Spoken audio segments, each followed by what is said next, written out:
اعوذ باللہ من الشیطان الرجیم بسم اللہ الرحمن الرحیم السلام علیکم ورحمۃ اللہ وبرکاتہ۔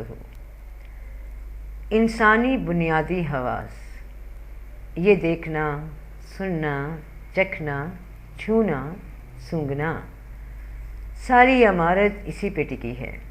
یہی خصوصیات ہیں ایک انسان میں جو اسے زندگی کے سفر میں مددگار ہیں، چیزوں کو سمجھنے میں، ان کو جاننے میں، پہچاننے میں۔ یہ حواس ہی ہیں جو انسان کے لیے آگ بھی بن جاتے ہیں۔ آگ یعنی سزا۔ اگر ان حواس کا استعمال منفی ہو، غلط تحریکات میں مصروف ہوں، ساری کوششیں انہی حواسوں کو قابو کرنے کے لیے کی جاتی ہیں کہ یہ سیدھے راستے پہ آ جائیں۔ صراط المستقیم، سیدھا راستہ، وہ راستہ جو رب پاک نے فرمایا کہ اگر حواس یہ آنکھ تو اسے جھکا کے رکھنا، شرم حیا رکھنا، اس کا غلط استعمال مت کرنا، کوئی غلط بات اس سے مت دیکھنا، کوئی غلط عمل اس سے سرزد مت کروانا۔ یہ حواس تمہیں دیے گئے ہیں رب پاک کی طرف سے تاکہ تم اس مٹی کے پتلے میں رہ کر آنکھوں سے یہ کائنات دیکھ سکو، جان سکو کہ رب پاک کی قدرت کو کیا ہے۔ یہ قدرت، تم تو ایک مٹی کا پتلا ہو۔ اس مٹی کے پتلے کو اگر سننے کی توفیق ہوئی، دیکھنے کی توفیق ہوئی، بات کرنے کی توفیق ہوئی، کوئی کام کرنے کی توفیق ہوئی تو وہ رب نے تمہیں یہ حواس عطا کیے، ورنہ روح اس کو تو یہ سب چیزیں درکار نہ تھیں۔ وہ اپنی آنکھیں رکھتی ہے، اپنے حواس رکھتی تھی۔ تو دنیا میں مشاہدے کرنے والے، دنیا میں تجربے کرنے والے، آنکھوں سے دیکھنے کے لیے کچھ لوگ جو تجربات پہ یقین رکھتے ہیں، ان کے لیے اللہ تعالیٰ نے جسم بھی عطا کیا اور یہاں پر بھی ثابت فرمائی اپنی قدرت کے ہر جلوے کو۔ تو زباں عطا فرمائی، قوت گویائی عطا فرمائی، اچھی بات کہنے کو، اچھا کلام کرنے کو، خیر کی بات کرنے کو، اس سے فساد کی باتیں مت پھیلانا۔ کان عطا ہوئے نیک بات سننے کو، اچھائی اور خیر کی بات سننے کو، اللہ کا کلام سننے کو۔ اسی طرح رب پاک نے انسان کو جسم میں یہ سب حواس عطا فرمائے، جیسے کہ ایک کمرے میں سوئچ لگے ہوتے ہیں بورڈ پہ، جس میں لائٹ کا، فین کا، فانوس کا، ٹی وی کا مختلف بٹن ہوتے ہیں اور اس کے ساتھ کمرہ روشن ہو جاتا ہے۔ یہ حواس بھی ٹھیک اسی طرح اس مٹی کے پتلے میں موجود وہ سوئچ ہیں جن سے شعور روشنی پکڑتا ہے۔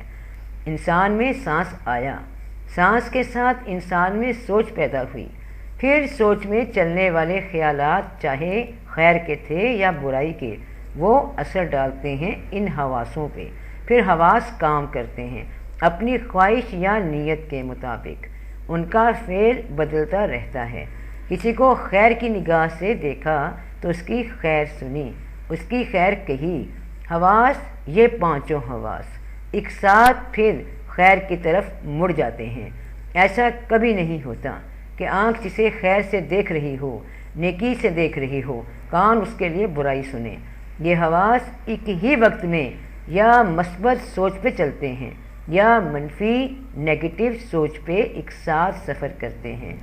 سانس میں غصہ ہے، غصے میں سوچ بنی کہ کس پہ غصہ آیا، سوچ سے حواس حرکت میں آئے، دیکھنے کے حواس سے آنکھوں کو آگے تصور بن گیا، چھونے کے حواس سے ہاتھ اس انسان کو مارنے لگے، سننے کے حواس سے کان میں اس کی چیخو پکار کا امیج سنائی دینے لگا، زبان سے اس پہ گالیاں برسا دیں۔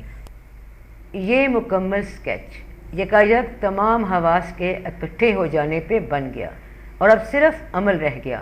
اگر ہو بہو ایسا ہی کر لیا تو عمل فساد کا باعث بن گیا۔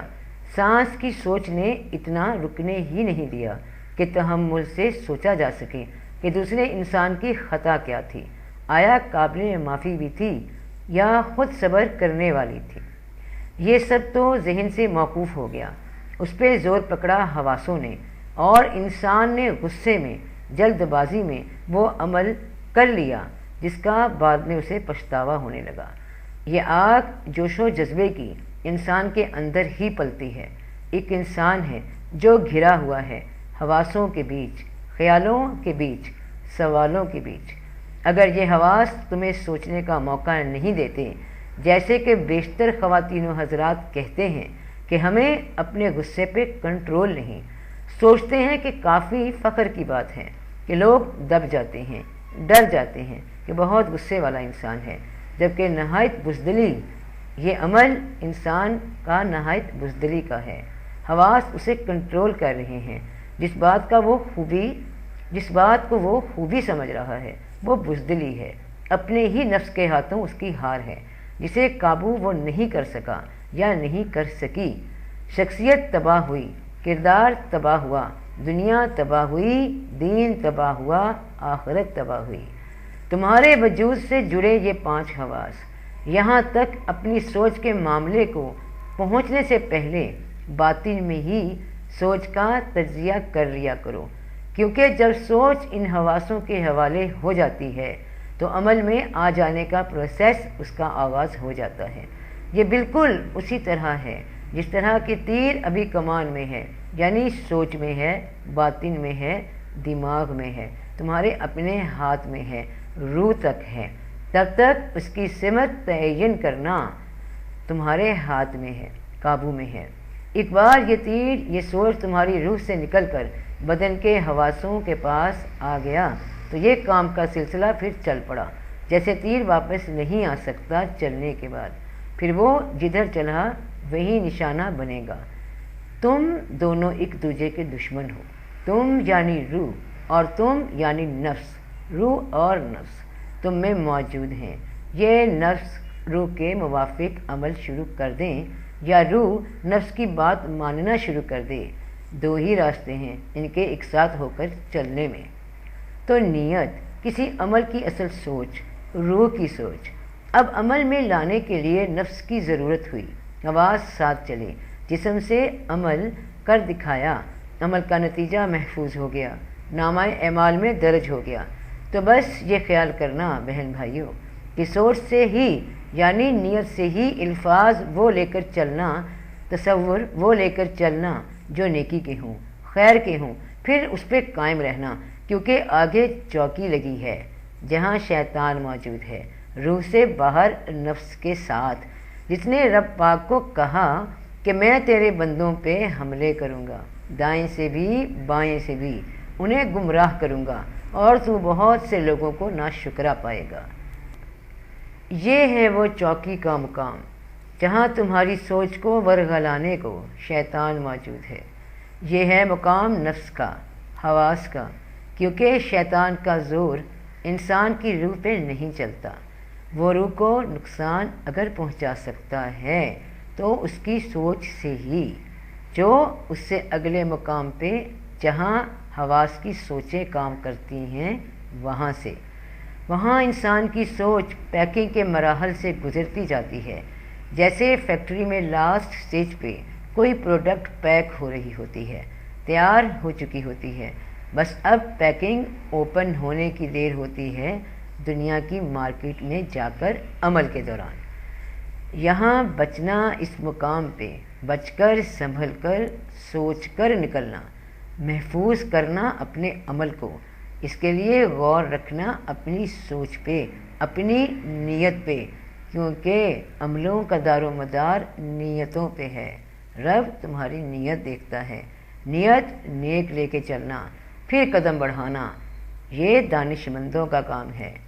بڑی مصلحت ہے، بڑی حکمت ہے رب پاک کی اس بات میں کہ گناہ تب تک درج نہ کرنا جب تک وہ سرزد نہ ہو جائے، عمل میں لایا نہ جا چکے، کیونکہ یہی وجہ ہے کہ نیت سے چلی سوچ، گناہ کی ہو، غصے کی ہو، وہ اگلے پڑاؤ تک پہنچی، ضمیر نے آواز دی کہ منع ہو جاؤ، معاف کر دو، دل تھوڑا مائل ہوا، حواسوں میں نرمی آئی تو عمل معاف کر دینے کی شکل بن گیا۔ چلا کیسے تھا مگر اختتام اچھا ہو گیا۔ اور اسی طرح غصے کی سوچ میں نیت نقصان دینے کی آ گئی، دوجے کو معافی کی کوئی گنجائش نہیں۔ یہاں سے سامان پہنچا فیکٹری، جہاں 5 حواس والی مشین موجود ہیں جو باری باری اس کو ریپنگ کرتی جا رہی ہیں۔ ذہن میں، کان میں اس کی ہلاکت کی، اس کو نقصان دینے کی خواہش پیک ہوتی جا رہی ہے۔ آواز آئی ضمیر کی، مگر حواسوں کا زور زیادہ ہو گیا، اور نتیجہ یہ کہ جو زور و شور اندر چل رہا تھا وہ اسی شدت کے ساتھ باہر رونما ہو گیا۔ عمل ہو گیا، خاتمہ ہو گیا، انجام ہو گیا، نامہ اعمال درج ہو گیا۔ زندگی اور کچھ نہیں، بس نگرانی ہے اپنی سانسوں کی۔ اگر اسے آزمائش سمجھ کے قبول کر لیا ہے، اگر اس حقیقت کو سمجھ چکے ہو تو نگران رہو، اور اس شیطان چوکی سے جب بھی گزرو تو احتیاط سے گزرنا۔ یہ شیطان چوکی تمہارے حواس، کیونکہ وہ ہر مال میں، ہر سوچ میں راستہ روکیں گے۔ بچ کر نکل جانا یہ تمہارا کمال ہے۔ تو سب کا بھلا، سب کی خیر، فی امان اللہ۔